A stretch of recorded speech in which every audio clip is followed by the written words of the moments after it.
જય સ્વામિનારાયણ। આજે વાત કરવી છે છોટા હુકમ। મનુભાઈ પંચોળી મનુદાદા ગૃહપતિનું કામ સંભાળી લીધું હતું।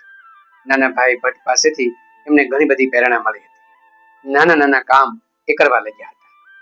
ગૃહપતિ તરીકે જ્યારે પણ વિદ્યાર્થીઓનું જમવાનું થતું એ પહેલા એને ચાખવાનું, ચાખ્યા પછી વિદ્યાર્થીઓ જમતા। આથી નિયમિત રીતે મનુભાઈ પંચોળી રસોડે જાય, રસોઈ ચાખે ત્યારે વિદ્યાર્થીઓ જમતા। એ રસોઈના વર્ષો જૂના રસોઈયા ગૌરીશંકરભાઈ હતા। એક વખત મજાકમાં તેમને મનુભાઈને કહ્યું કે તમે આમ ચાખવા આવો છો, અડધું જમવાનું તો તમારું આમ બારોબાર નીકળી જાય છે। મને ખોટું લાગ્યું કે મને આવી રીતે કીધું, મને અપમાન જેવું લાગ્યું, પરંતુ તેમણે તો મજાકમાં કહ્યું હતું। એ વાત મેં નાના ભાઈને કહી કે મને રસોઈયાએ આવું કીધું।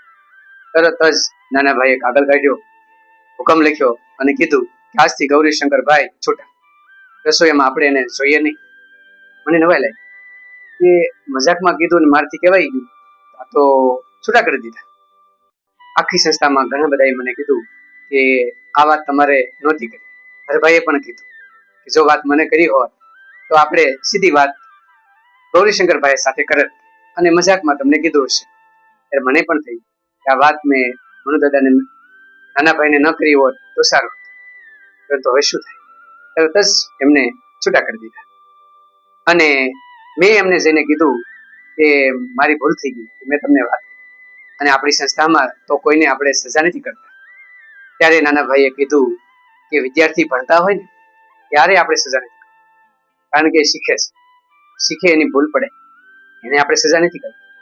ગૌરીશંકરભાઈ રસોઈયાનું કામ કરતા, સંસ્થાનો પગાર લેતા, જો એ રસોઈ શીખતા હોત ને તો એને જો આવી રીતે બોલ્યા હોત તો આપણે એને જવા દે, તો સજા ન કરે, પરંતુ એ જવાબદાર રસોઈયા હતા અને સંસ્થાની અંદર પગાર લઈને કામ કરતા હતા અને એ જો કોઈ વ્યક્તિનું અપમાન કરે તો એ રાખી ન શકાય, ચાખી ન શકાય, એને તો સજા થવી જોઈએ।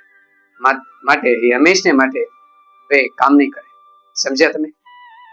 20 વર્ષ સુધી જેમને સેવાનું કામ કર્યું, વિદેશમાં જ્યારે નાના ભાઈ જતા ત્યારે પણ રસોઈયાનું કામ કરતા, એમને છૂટા કરતા એમને જરા પણ વાર ન લાગી અને એ પણ તાજા આવેલા ગૃહપતિ માટે એમને મુક્ત કર્યા। આમ સંસ્થાની અંદર કર્મચારી કોઈ વ્યક્તિ ખોટી ભૂલ કરે તો સજા કરવામાં પણ નાના ભાઈ પાછી પાની ન કરતા, કારણ કે ન્યાય એ ન્યાયનું કામ કરીને જ રહેતા। આમ રસોઈયાને છૂટા કરી અને નાના એવા ગૃહપતિનું કાર્ય પણ તેમને સંભાળી લીધું। આમ કર્મચારી નિષ્ઠાપૂર્વક કામ કરી સંસ્થાની અંદર વિદ્યાર્થીઓને પ્રેમ ભાવથી આગળ વધારતા હતા।